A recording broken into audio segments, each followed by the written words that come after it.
Hi guys, and welcome to La Ebony Tarot. So this is part 2 of the Be Humble video that I recently posted. So for those of you that haven't watched that video, I would, tell you to go and quickly check in. This one hopefully is going to be a little bit shorter, but this is part 2. The healing process is what I want to call this video, okay? Again, you can't see me, but you don't have to, because the important factor here is to listen to the message in which I am, conveying.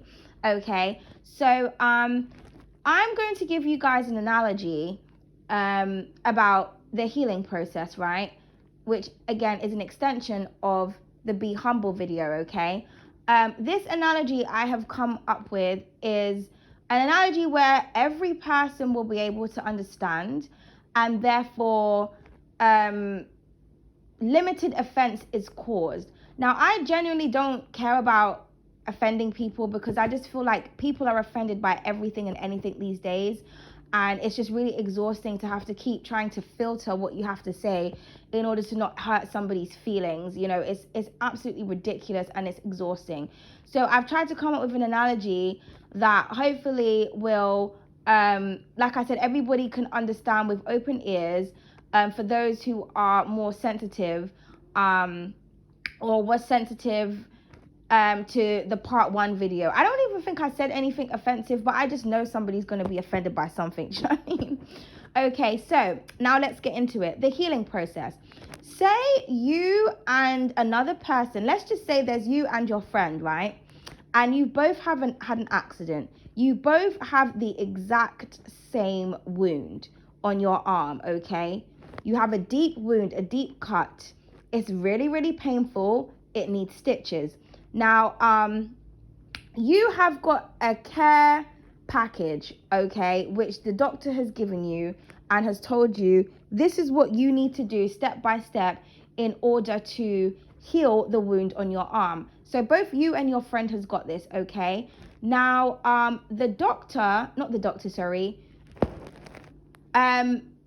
you and your friend go over what you need to do in order to help your wound to heal. There are things that you should do, and of course there are things that you shouldn't do. Now, the doctor has also warned you that the healing process is going to be uncomfortable, okay? It's going to be uncomfortable, but when it's over, it's going to be over with little to no scarring, and it will be as though nothing had ever happened. So you go off now with your instructions of how to keep your wound, and your friend goes off with the instructions of how to keep your wound, of how to clean your wound, look after it, and get it to its, help and to heal it, basically. Now, obviously, you and your friend have suffered the same injury, have got the exact same wound. So this is obviously a healing journey and a healing process that you can both help each other on, because you're going through the exact same thing. The healing process is going to be exactly the same for both of you. The tingling sensations, the itchiness, the rawness, the irritation, all that uncomfortable process you go through when something is healing, you're both going to experience those symptoms. Now, you have followed your instructions. Maybe there's ointment that you have to keep putting on this wound every day or every other day. Maybe it's itchy as this, but everything that the doctor tells you to do, you do it. Okay, you may even give it extra love, care, and attention. Maybe you add your own little things, but you make sure that you are consistent with healing your wound. Now, your friend, on the other hand, keeps picking at the wound, okay? And you're saying to them, you know what, don't pick at the wound, because if you do that, it's going to make it worse. Oh, but it's itchy. Oh, this is happening. It's like, okay, but when you're going through that process, when it starts to feel uncomfortable, this is what you do to soothe the comfort. But your friend completely ignores your advice and keeps reopening that wound at every opportunity that they get, and then keeps complaining about how their wound isn't healing, or it's taking long to heal. Now, their wound may have become septic, or it may have become infected or something like that. So now their wound looks absolutely terrible, and yours is healing nicely. Now your friend starts to get angry and upset with you because you're healing nicely, and It's almost like, you're kind of on your high horse because you're healing, but you're saying we have the exact same wound, we have the exact same steps in order to look after our wound. However, you chose to keep reopening it, even though I told you not to. You have stitches, you reopen the wound, and then you go to the doctors and you complain, and then you whine, and then when you act out and all these other things happen in your life, you use it as an excuse for you being in pain because of your wound. But this is self-inflicted pain, because even though the wound was caused by an accident or a mistake, something that you wasn't in control of, you are in control of the healing process. But you chose to keep reopening that wound, or you chose to keep tampering with it because you couldn't deal with the healing process. However, the healing process is a lot less uncomfortable than reopening that wound. Okay? So now your arm and everything has cleared up, and your friend's wound is still there. It's still very tender. It's healing, but it's, it's almost like she's gone 10 steps back. And now she's consistently complaining about this wound that is forever healing. And every time she gets close to the wound almost healing, she gets tempted to reopen it, or to tamper with it, or to just do everything, opposite to what she was instructed to do. That is an analogy of what I was trying to say in my first part video of when I was talking about you going on your spiritual healing journey and getting right with yourself and right with the divine, and other people getting insecure and offended about the things that you're doing. When people try to kind of categorize you and say, oh, we all, are in a healing process, or we all have things to work on, or we all da-da-da, it's almost like people are indirectly trying to bring you back down to, the incident, the accident, if you will. And you're just like, yes, we both suffered an accident. It was both very traumatic. We both had a wound, but I took care of that healing process. I understood that it was going to be uncomfortable. Okay, but I disciplined myself, and I kept on, I followed the instructions. Again, for people who give advice, you give instructions, you tell people what to do, and you're showing people the results. You could be like this if you concentrate on your healing process and stop getting distracted, or stop reopening your wound. So you're telling your friend, I've done, you can keep whining and going back to the past, or you can keep complaining about the pain that you're in. But at the end of the day, you're causing that pain because you had a decision to make where you could have been consistent with your healing process. Despite the fact that it was uncomfortable, you decided to stay in that misery and keep reliving that pain and making it worse. For why? And you're getting upset because I don't want to do that.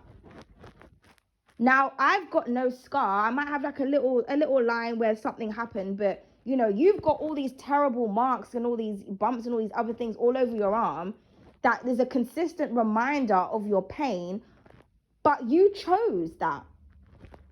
Do you understand what I'm trying to say? That is what it's like for people who don't want to heal from certain things or trauma that's happened in their life. They keep reliving it and they keep going back to certain things. And like I said, you could have experienced the same thing that someone else has, but you chose to go in a different direction, understanding that it was going to take patience, understanding that it was going to take discipline, understanding that the process is going to be uncomfortable, but wanting to overcome that and not keep reliving it every 5 minutes.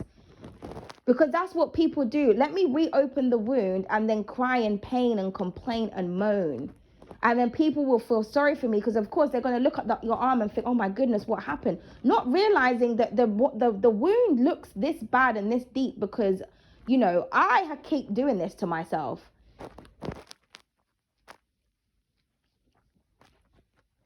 The healing process is a hard process. And I understand that the healing process is different for everybody. Now, had that person done the same method as, the friend, they may not have healed at the exact same time. One of the friends may have taken a bit longer to heal than the other, depending on the condition of their skin. They're both friends. Are they of the same skin tone? There could be many different factors. What is your diet saying? There's many different factors of why people heal faster than others. But at the end of the day, she would never have known how long it would taken her to really heal because she kept on reopening that wound. But I do understand that people's healing process takes longer than other people. Some people, it could take 3 months for someone to get over something. For someone else, it could take 6 months. For somebody else, it could take a year. And this is all down to your astrological placements as well. There are some signs that it's harder for them to let things go of, and there's other signs where it's not. So this is all to do with your astrological placements as well, which is why I always say to people to get to know your energy. I believe that your zodiac sign is, because zodiac signs obviously are represented in the tarot, well, in all cards, but the major arcanas to me is like, when you've really mastered that element. So some people will be like, well, I'm a Sag, this is just how I am, I'm in and out, but that's the Knight and the Page. You need to be the king. Okay, you need to be the king of fire. You need to be the king of your element. You need to master your element. And this is why I always say not everybody is a divine feminine and not everybody is a divine masculine. Because in order to be of divinity, you have to master the uncomfortable healing process and be one with the divine. You cannot refer to yourself as divinity if you don't operate from the divine. If you're not answering your calling, if you're doing low vibrational things and low vibrational activities, if you're going up and down a pole and shaking your ass for money and then calling yourself a goddess. Goddess of what? The night? Not to say that people can't be sensual, but there's a difference between being a whore and being a sensual goddess. Do you understand what I'm trying to say? Healing is a process. As they say, many are called, but few are chosen. And a lot of the things that you go through in life, it's initiations that have been sent to you by the ascended masters. The memory of who we truly were has been erased. And those who can reconnect with their actual history, their actual past lives, those who are actually awakened and recognize themselves and understand who they are and what their purpose is and try to return back to their godly selves on the time that they are on this earth, those are the true diviners. Those are the true warriors. Those are the true divine feminines and the divine masculines. Everybody has a role to play. I always compare it to like a fairy tale where, in the fairy tale, in the mystical jungle, you got the goblins, the fairies, the princess. You got all different mystical creatures with all different benefits. Not everybody can be the queen or the princess or the king or do you know what I mean? Some people are dwarfs and trolls. Some people are fairies. There's I can't think of any mystical creatures right now, nymphs or whatever, but do you know what I mean? Everybody has a purpose to play. Everybody has their own unique gifts, talents, and powers. But to keep calling yourself something, but you're not trying to actually work towards embodying that energy, that's what the problem is. And then being upset at somebody who is the embodiment of that energy because they have done the work to get there. Just because that person is not telling you, you know what, I didn't want to sit down and talk to you about the healing process and how painful it was, because I'm not trying to dwell in that. I'm trying to heal myself and to move on and to help other people and let people know that, you know what, that's not the end. You know what I mean? You will heal from this, but you have to be able to put in the work. It's just that simple. Don't think because you watch somebody on the internet and because they're confident and they're mighty and everything like that they think they're better than everybody else and they do this and da. Like, do you know what I mean? Some people, they've put in a lot of work in order to get themselves at a mental state. And just because you're weak, minded, and you don't have the discipline in order to get yourself there, that you can't take it out on the person that's trying to help you. Do you understand what I'm trying to say? Now, I could turn this analogy into a horror movie. For example, I don't know if it was Chainsaw Massacre, but I know that there's a horror movie where they were going somewhere and this person ran from the direction they were driving in and got in the car. They thought it was like a hitchhiker or something and said, you know what, don't go back there. I'm telling you not to go back there. I escaped. They didn't listen. The person shot themselves in the head and they still drove down that direction. And obviously it ended in a fucking massacre and shit. Or typical horror movie, it will say, don't go down this way or don't open this door, you will die. Ooh, let's go and open the door. Warning signs are out there for everybody. And you're telling this person, don't go back there, don't do this. Like, I'm trying to take you into, like, I survived. I fucking survived. I got out of that hellhole. But I know you know, most people are not strong enough to go through what I just went through. So don't go back there. I'm not even going to tell you what happened because I can't even talk about it. I'm just going to warn you and say, just don't go. People don't listen. Then they enter their demise, or they entrap themselves, and then they get upset because you are free.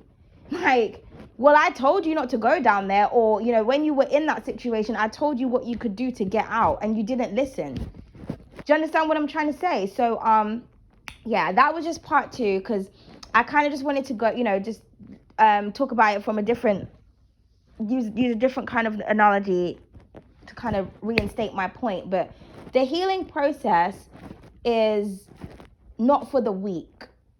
And, you know, everything is maintenance. You'll find that when you stop maintaining something, it will stop growing. Like, if I decided not to water my plants, they're going to die. Do you understand what I'm trying to say? When I stop maintaining certain things, I see the difference. I see things start to decay, or things don't grow the same way that they used to, or whatnot.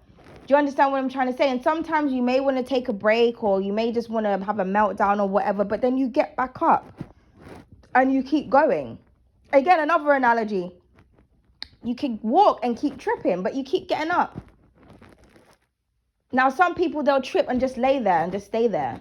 It's okay. Well, you can just lay there and just, you know, but I want to take step forwards, because laying there is to stay stagnant. And to stay stagnant is to be still. And to be still means there is no movement. Do you understand what I'm trying to say? So, you know, don't be mad at anybody because that person was brave enough to take on the healing process and you simply wasn't. Or vice versa, if people are mad at you because of that reason. This world is full of cowards. Like I said, people can't even master their own element. Like, it's kind of like if you have a lot of Scorpio energy, if you're a Scorpio, your card is the death card. But an unhinged, low vibrational Scorpio, that could be somebody that of a serial killer, or somebody who's really destructive and just goes around destroying everything and destroying relationships, and every opportunity they get, well, fuck it, I'm just gonna destroy this. I don't want to do this. Blah, blah, blah. That's somebody who's not in a master of their element. Yes, you have heavy Scorpionic energy, but you know, death comes for everyone. But you know, that Scorpionic energy would be like people who start wars over dumb shit, throw missiles and bombs and shit, and there's just everything ends in death and destruction. Whereas the controlled Scorpionic energy would be like, you know, people dying at an old age. It creeps up on you, but when it comes, it comes. Or sometimes people's karma is death. Maybe somebody may get an ill and they didn't treat themselves properly, and then so they end up dying. But you know, death comes for you when you least expect it. But you know what I mean? You have to be in control of that energy. If I'm unhinged and I'm not controlled, you know what I mean? I'll be like that guy on Netflix, if anybody has seen that. He's so unhinged. He developed a multiple personality and was hallucinating, believing that he was talking to somebody. And that was a figment of his own imagination, which he manifested in the physical, which was fucking murdering people. He didn't even realize that he was fucking murdering. He kidnapped and he murdered, well, not murdered. He kidnapped someone and he didn't even remember doing it. He was arguing with somebody who wasn't there, realizing that it was the same person. And yeah, he was murdering people in the 4th season, and he didn't know that he was doing it because he wasn't in control of his element. That's just an example. That's what happens when you're not in control of your element. You need to know when to use your Scorpio sting and when not to.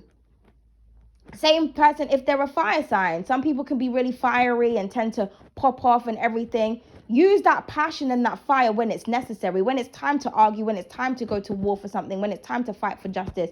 But if you go around just punching down everybody or just arguing with everybody every 5 minutes, that means you're not in control of that element. You haven't mastered that element. You know what I mean? Like Sagittarius energy. Sagittarius energy loves to run away from their emotions and, live in some kind of fantasy land and get irritated by everything and always put themselves in the struggle. But once they've mastered that energy, they could be like, and they're very celebratory people as well. But Sagittarius is, from my experience, you know what I mean? They could be really hard people to kind of deal with. But you know what? And the least of patient signs. However, they rule the Temperance card, which is all about patience and being balanced. And Temperance actually means to be abstinent from alcohol. I know hella Sagittarius is that drink heavy. If they don't drink heavy, they smoke heavy. If they don't smoke heavy, they do both. But in order to be a true sage, a true wise one, a true angelic 3 spirit, you have to purify yourself so that you can master yourself in order to get to that temperance energy. So that's what I believe. No disrespect to the signs. I'm just saying, I believe that, you're supposed to master your element. That's when you then become the major arcana. But people are not mastering themselves. And then when you have mastered yourself, or you've mastered every element, and you become the divine feminine or the divine masculine or the empress or the emperor, like people go around here, I'm a Libra, I rule the justice and the empress card. Do you really, bitch? How about you type in your birth cards on the internet? That will really tell you what cards you represent in the tarot. And then when you learn your decans and your degrees in your sign, that will tell you what cards you really rule in the tarot. You may rule the 3 of Swords. Just because you're a Libra, it doesn't mean that you're automatically an empress or an emperor or the justice card. From one of my great astrologist friends, she even said to me that she considers the Jupiter placement as a major arcana placement. So do you have Jupiter in Libra?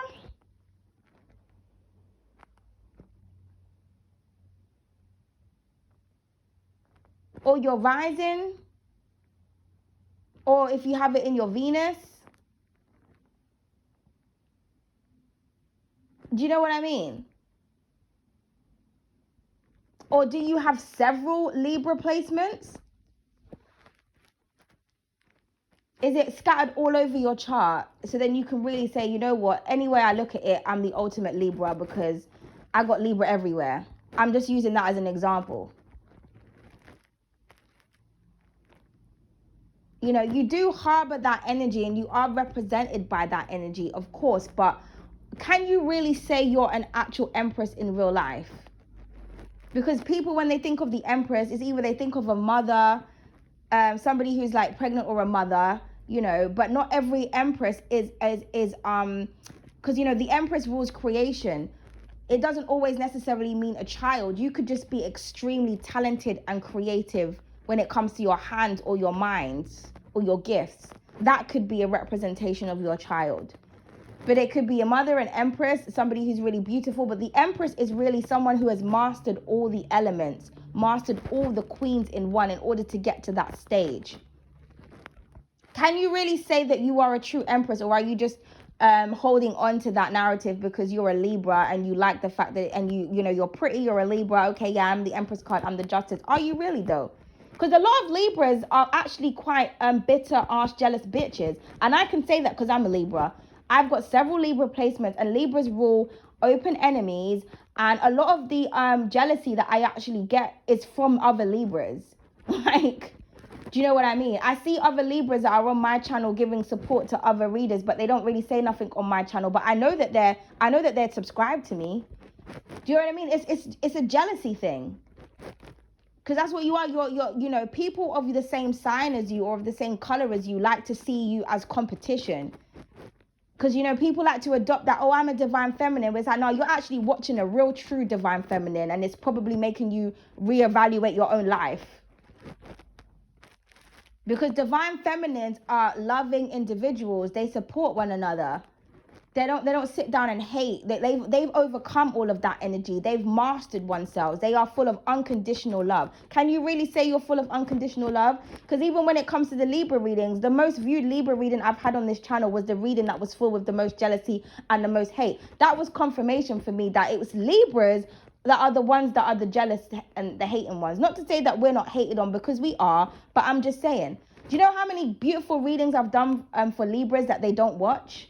I'm thinking, why would you not read it? Why would you not want to watch a reading where it talks about beauty and you walking in your divine energy and being a divine empress? Because the people who are watching are not really empresses. That's why they're not gravitating towards the readings that are focused on empress energy. They're gravitating towards the readings that are focused on jealousy, because they're the fucking haters. Unless I have people who hate Libras that watch my channel, but I pay attention to what videos get the most attention.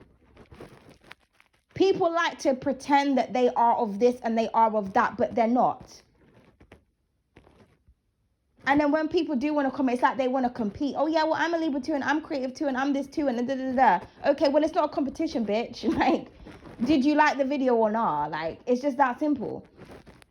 Because I'm not afraid to speak the truth about certain things, people get offended by it, because people live in lies and their own delusions and their own reality, and they realize, you know what, I'm actually not as healed as I think I am.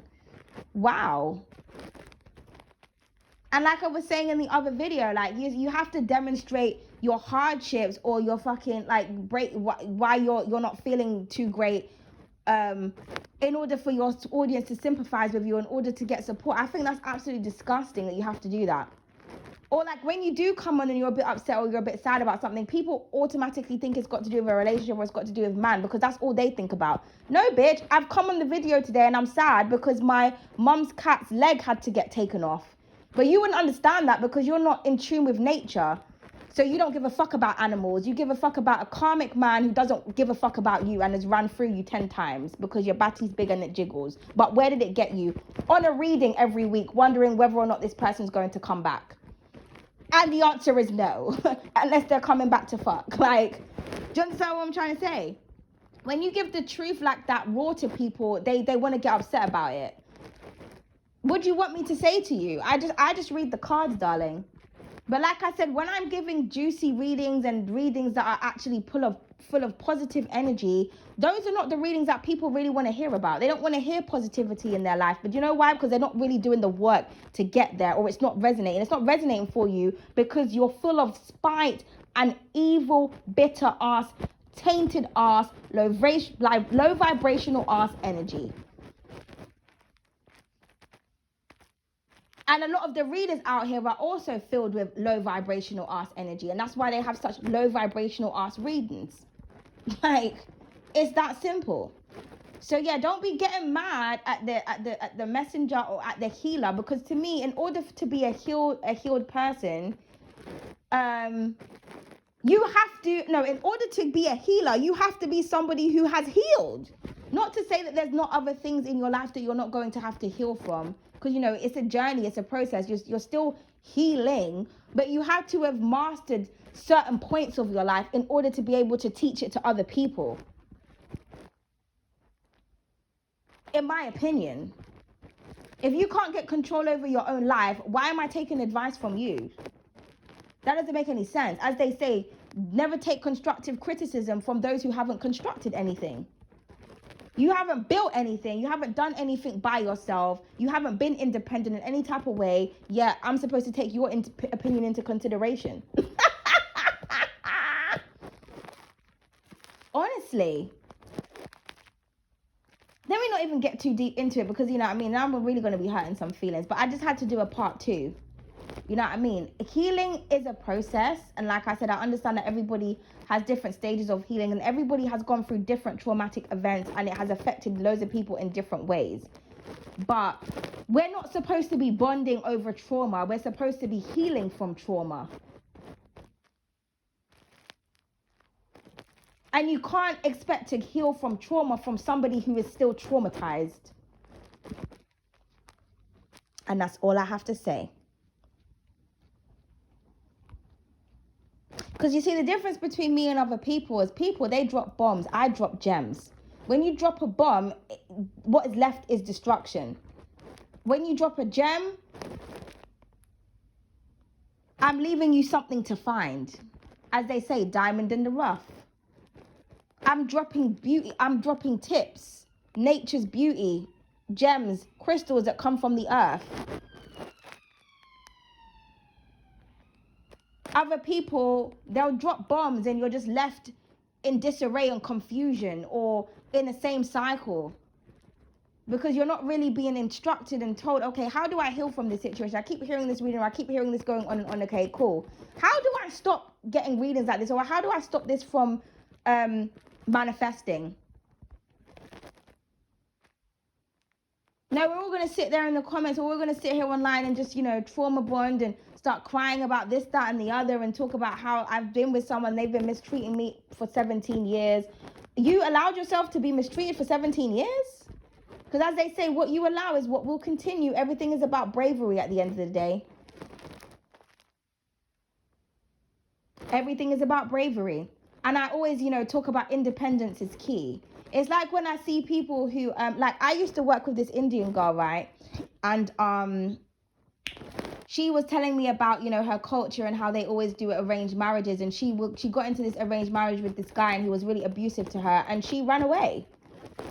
And then when I was working with her, she said she only dates white boys. She can't stand Asian guys because, she just didn't like anything from her culture. And she got her own place and she's living her best life, dating white boys, doing what she wants to do. Because she was brave enough to break that traditional curse. That in her mind, it was a traditional curse. Because she was being like, she saw all her sisters and her cousins and her aunties being forced into arranged marriages with people that they didn't want to be with. And you know what, she was like, I don't want that lifestyle for me. And it's culture to kind of like stay in your family's home for a long time and then to move out when you marry somebody else or whatever. She decided that she wanted to get her independence. So she worked, she got her own place. She was married with that person, but she was doing her own thing on the side. And then she basically escaped him, worked, got her own place, found her own independence. And yeah, her family doesn't talk to her, but she's living her best life. She decided that she didn't want to stay in a miserable ass relationship, being abused and forced to fuck somebody who she wasn't attracted to and who she didn't love. She didn't want to keep that tradition going and give birth to children that are going to be a product of misery and pain and a dysfunctional family unit and not a product of love. So she decided to be the brave one in her family and walk away from that. She wanted to be independent. Do you understand? Now, I could resonate with her in the sense of that independence and having to do things and not wanting to do certain things that your family is doing. Do you know what I mean? I thought, yeah, I really admire her for that. Because if I was in that situation, I would do the same. But then you get loads of people, oh, my family's forcing me to do this, and oh, I'm doing this, and oh, I'm doing that. But I've met people who have been in the same situation and they've overcome those challenges and they've told me their stories. And I think, wow, good for you. I'm so happy that you did that. And now I can talk to you because when I tell you my situation or what I've been through, you're going to be able to listen to me from understanding ears, because you, even though it's not the exact same situation, you've been through a situation where you had to show courage and you decided, no, I'm not repeating this pattern. I don't give a fuck if it's a part of my culture. It's something that doesn't make me happy, and I don't want to keep reliving that and then spending the rest of my life complaining and being trapped. Do you know what I mean? There's so many stories of people that are courageous. And she was so beautiful, this girl. She was Indian, beautiful long Indian hair. Her hair reminded me of my great grandmother's. She was really gorgeous. And I thought to myself, yeah, imagine being so beautiful like that and having to kind of just be forced to be with someone that you don't want to be, and they're taking advantage of your beauty, and then you're having to cover up and go outside and not show your body off to anybody because of some fucking insecure religion that was made by a man. But we're not even going to get into that. She does what she wants and she's living a happy ass life and nobody can tell her what the fuck to do. And she was dating a white boy who was treating her like royalty. Not the people that was from her culture. They weren't treating her like an Indian princess or an Indian queen. It was the white boy that was treating her that way. And then this can even go into another sector when people get upset when people date outside of their race. Well, maybe people date outside of their race because their own race doesn't treat them how they're supposed to be treated. Like, have you ever thought about that? But anyway, as I said before, healing, it's a journey. It's a journey of bravery, of courage, of strength.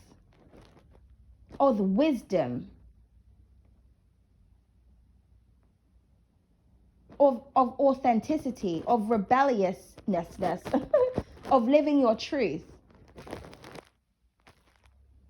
of standing up for what's right for you, or what's right for humanity, or whatever it is that you don't agree with.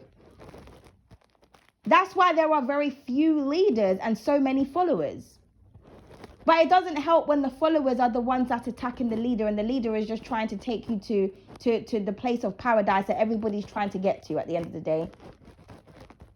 Stop shooting your fucking messenger because you are not prepared to take that healing journey. And if someone is shooting you down, just know that you're a born leader. They're just mad because you are exactly what you say you are, and you do exactly what you say you do. And it's just as simple as that. Thank you and good day.